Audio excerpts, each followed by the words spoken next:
Chapter 20 of Tarzan and the Jewels of Opar. This recording is in the public domain. Tarzan and the Jewels of Opar by Edgar Rice Burroughs. Chapter 20. Jane Clayton Again a Prisoner. Though her clothes were torn and her hair disheveled, Albert Werper realized that he never before had looked upon such a vision of loveliness as that which Lady Greystoke presented in the relief and joy which she felt in coming so unexpectedly upon a friend and rescuer when hope had seemed so far away. If the Belgian had entertained any doubts as to the woman's knowledge of his part in the perfidious attack upon her home and herself, it was quickly dissipated by the genuine friendliness of her greeting. She told him quickly of all that had befallen her since he had departed from her home, and as she spoke of the death of her husband, her eyes were veiled by the tears which she could not repress. "I am shocked," said Werper in well simulated sympathy, "but I am not surprised. That devil there," and he pointed toward the body of Achmet Zek, "has terrorized the entire country. Your Waziri are either exterminated or have been driven out of their country far to the south. The men of Achmet Zek occupy the plain about your former home. There is neither sanctuary nor escape in that direction. Our only hope lies in traveling northward as rapidly as we may, of coming to the camp of the raiders before the knowledge of Achmet Zek's death reaches those who were left there, and of obtaining through some ruse an escort toward the north. I think that the thing can be accomplished, for I was a guest of the raiders before I knew the nature of the man, and those at the camp are not aware that I turned against him when I discovered his villainy. Come, we will make all possible haste to reach the camp before those who accompanied Achmet Zek upon his last raid have found his body and carried the news of his death to the cutthroats who remained behind. It is our only hope, Lady Greystoke, and you must place your entire faith in me if I am to succeed.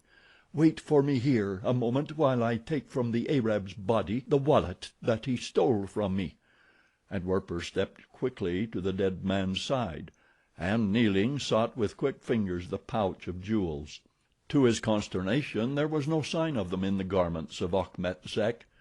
Rising, he walked back along the trail, searching for some trace of the missing pouch or its contents, but he found nothing, even though he searched carefully the vicinity of his dead horse, and for a few paces into the jungle on either side.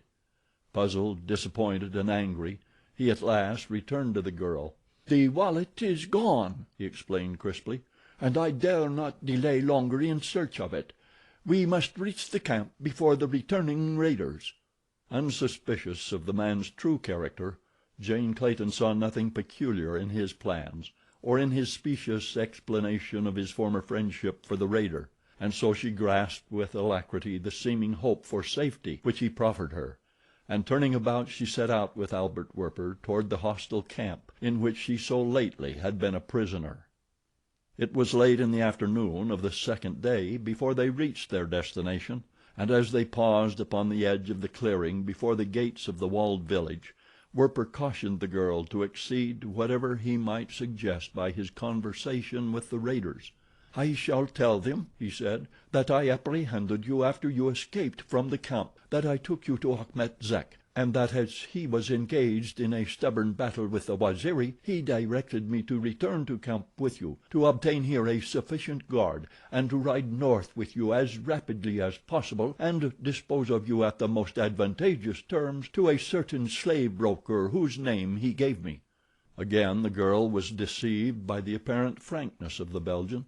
She realized that desperate situations required desperate handling, and though she trembled inwardly at the thought of again entering the vile and hideous village of the raiders, she saw no better course than that which her companion had suggested. Calling aloud to those who tended the gates, Werper, grasping Jane Clayton by the arm, walked boldly across the clearing. Those who opened the gates to him permitted their surprise to show clearly in their expressions. That the discredited and hunted lieutenant should be thus returning fearlessly of his own volition seemed to disarm them quite as effectually as his manner toward Lady Greystoke had deceived her. The sentries at the gate returned Werper's salutations and viewed with astonishment the prisoner whom he brought into the village with him.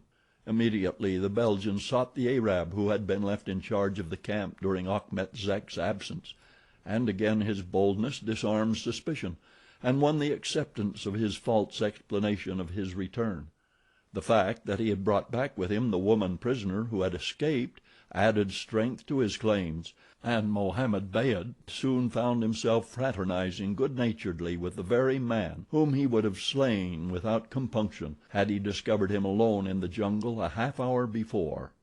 Jane Clayton was again confined to the prison hut she had formerly occupied, but as she realized that this was but a part of the deception which she and Frecoult were playing upon the credulous raiders, it was with quite a different sensation that she again entered the vile and filthy interior from that which she had previously experienced when hope was so far away.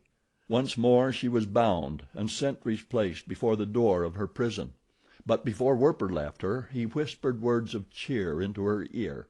Then he left and made his way back to the tent of Mohammed Beyd. He had been wondering how long it would be before the raiders who had ridden out with Achmet Zek would return with the murdered body of their chief, and the more he thought upon the matter, the greater his fears became that without accomplices his plan would fail. What, even if he got away from the camp in safety before any returned with the true story of his guilt, of what value would this advantage be other than to protract for a few days his mental torture and his life? These hard riders, familiar with every trail and bypath, would get him long before he could hope to reach the coast. As these thoughts passed through his mind, he entered the tent where Mohammed Beyd sat cross-legged upon a rug, smoking. The Arab looked up as the European came into his presence. "Greetings, O brother," he said. "Greetings," replied Werper. For a while neither spoke further. The Arab was the first to break the silence. "And my master, Achmet Zek, was well when you last saw him?" he asked. "Never was he safer from the sins and dangers of mortality," replied the Belgian. "It is well," said Mohammed Beyd, blowing a little puff of blue smoke straight out before him. Again there was silence for several minutes. "And if he were dead?" asked the Belgian, determined to lead up to the truth and attempt to bribe Mohammed Beyd into his service. The Arab's eyes narrowed, and he leaned forward, his gaze boring straight into the eyes of the Belgian. "I have been thinking much, Werper, since you returned so unexpectedly to the camp of the man whom you had deceived, and who sought you with death in his heart. I have been with Achmet Zek for many years. His own mother never knew him so well as I. He never forgives, much less would he again trust a man who had once betrayed him. That I know. I have thought much, as I said, and the result of my thinking has assured me that Achmet Zek is dead, for otherwise you would never have dared return to his camp, unless you be either a braver man or a bigger fool than I have imagined. And if this evidence of my judgment is not sufficient, I have but just now received from your own lips even more confirmatory witness, for did you not say that Achmet Zek was never more safe from the sins and dangers of mortality? Achmet Zek is dead. You need not deny it. I was not his mother or his mistress, so do not fear that my wailing shall disturb you. Tell me why you have come back here. Tell me what you want. And Werper, if you still possess the jewels of which Achmet Zek told me, there is no reason why you and I should not ride north together and divide the ransom of the white woman and the contents of the pouch you wear about your person, eh?" The evil eyes narrowed. A vicious thin-lipped smile tortured the villainous face as Mohammed Beyd grinned knowingly into the face of the Belgian. Werper was both relieved and disturbed by the Arab's attitude. The complacency with which he accepted the death of his chief lifted a considerable burden of apprehension from the shoulders of Achmet Zek's assassin, but his demand for a share of the jewels boded ill for Werper when Mohammed Beyd should have learned that the precious stones were no longer in the Belgian's possession. To acknowledge that he had lost the jewels might be to arouse the wrath or suspicion of the Arab to such an extent as would jeopardize his new found chances of escape. His one hope seemed then to lie in fostering Mohammed Beyd's belief that the jewels were still in his possession, and depend upon the accidents of the future to open an avenue of escape. Could he contrive to tent with the Arab upon the march north, he might find opportunity in plenty to remove this menace to his life and liberty. It was worth trying, and further, there seemed no other way out of his difficulty. "Yes," he said, "Achmet Zek is dead. He fell in battle with a company of Abyssinian cavalry that held me captive. During the fighting I escaped, but I doubt if any of Achmet Zek's men live, and the gold they sought is in the possession of the Abyssinians. Even now they are doubtless marching on this camp, for they were sent by Menelek to punish Achmet Zek and his followers for a raid upon an Abyssinian village. There are many of them, and if we do not make haste to escape, we shall all suffer the same fate as Achmet Zek." Mohammed Beyd listened in silence. How much of the unbeliever's story he might safely believe he did not know, but as it afforded him an excuse for deserting the village and making for the north, he was not inclined to cross-question the Belgian too minutely. "And if I ride north with you," he asked, "half the jewels and half the ransom of the woman shall be mine?" "Yes," replied Werper. "Good," said Mohammed Beyd. "I go now to give the order for the breaking of camp early on the morrow," and he rose to leave the tent. Werper laid a detaining hand upon his arm. "Wait," he said. "Let us determine how many shall accompany us. It is not well that we be burdened by the women and children, for then indeed we might be overtaken by the Abyssinians. It would be far better to select a small guard of your bravest men and leave word behind that we are riding west. Then when the Abyssinians come they will put upon the wrong trail should they have it in their hearts to pursue us, and if they do not, they will at least ride north with less rapidity than as though they thought that we were ahead of them." "The serpent is less wise than thou, Werper," said Mohammed Beyd with a smile. "It shall be done as you say. 20 men shall accompany us, and we shall ride west when we leave the village." "Good," cried the Belgian, and so it was arranged. Early the next morning Jane Clayton, after an almost sleepless night, was aroused by the sound of voices outside her prison, and a moment later Fekool and 2 Arabs entered. The latter unbound her ankles and lifted her to her feet. Then her wrists were loosed, she was given a handful of dry bread, and led out into the faint light of dawn. She looked questioningly at Fekool, and at a moment that the Arab's attention was attracted in another direction, the man leaned toward her and whispered that all was working out as he had planned. Thus assured, the young woman felt a renewal of the hope which the long and miserable night of bondage had almost expunged. Shortly after she was lifted to the back of a horse, and surrounded by Arabs, was escorted through the gateway of the village and off into the jungle toward the west. Half an hour later the party turned north, and northerly was their direction for the balance of the march.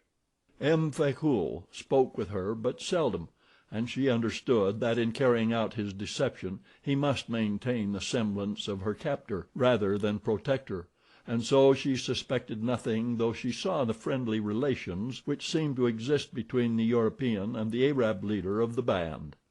If Werper succeeded in keeping himself from conversation with the young woman, he failed signally to expel her from his thoughts.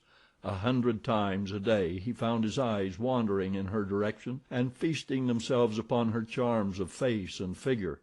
Each hour his infatuation for her grew, until his desire to possess her gained almost the proportions of madness. If either the girl or Mohammed Beyd could have guessed what passed in the mind of the man which each thought a friend and ally, the apparent harmony of the little company would have been rudely disturbed. Werper had not succeeded in arranging to tent with Mohammed Beyd, and so he revolved many plans for the assassination of the Arab that would have been greatly simplified had he been permitted to share the other's nightly shelter. Upon the second day out, Mohammed Beyd reined his horse to the side of the animal on which the captive was mounted. It was, apparently, the first notice which the Arab had taken of the girl, but many times during these 2 days had his cunning eyes peered greedily from beneath the hood of his burnous to gloat upon the beauties of the prisoner. Nor was this hidden infatuation of any recent origin. He had conceived it when first the wife of the Englishman had fallen into the hands of Achmet Zek, but while that austere chieftain lived, Mohammed Beyd had not even dared hope for a realization of his imaginings. Now, though, it was different. Only a despised dog of a Christian stood between himself and possession of the girl. How easy it would be to slay the unbeliever and take unto himself both the woman and the jewels. With the latter in his possession, the ransom which might be obtained for the captive would form no great inducement to her relinquishment in the face of the pleasures of sole ownership of her. Yes, he would kill Werper, retain all the jewels, and keep the Englishwoman. He turned his eyes upon her as she rode along at his side. How beautiful she was! His fingers opened and closed, skinny brown talons itching to feel the soft flesh of the victim in their remorseless clutch.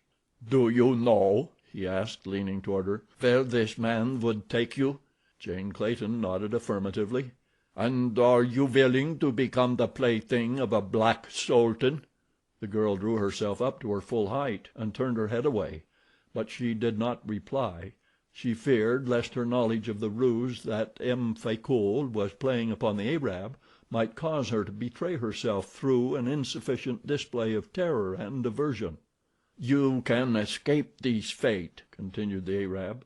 "Mohammed Beyd will save you," and he reached out a brown hand and seized the fingers of her right hand in a grasp so sudden and so fierce that this brutal passion was revealed as clearly in the act as though his lips had confessed it in words. Jane Clayton wrenched herself from his grasp. "You beast!" she cried. "Leave me, or I shall call M'Fakul." Mohammed Beyd drew back with a scowl. His thin upper lip curled upward, revealing his smooth, white teeth. "M'Fakul," he jeered. "There is no such person. The man's name is Werper. He is a liar, a thief, and a murderer. He killed his captain in the Congo country and fled to the protection of Achmet Zek. He led Achmet Zek to the plunder of your home.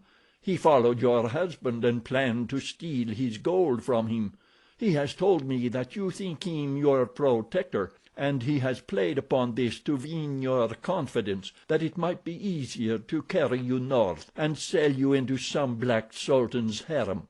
Mohammed Beyd is your only hope," and with this assertion to provide the captive with food for thought, the Arab spurred forward toward the head of the column. Jane Clayton could not know how much of Mohammed Beyd's indictment might be true, or how much false, but at least it had the effect of dampening her hopes and causing her to review with suspicion every past act of the man upon whom she had been looking as her sole protector in the midst of a world of enemies and dangers. On the march a separate tent had been provided for the captive, and at night it was pitched between those of Mohammed Beyd and Werper. A sentry was posted at the front and another at the back, and with these precautions it had not been thought necessary to confine the prisoner to bonds. The evening following her interview with Mohammed Beyd, Jane Clayton sat for some time at the opening of her tent, watching the rough activities of the camp.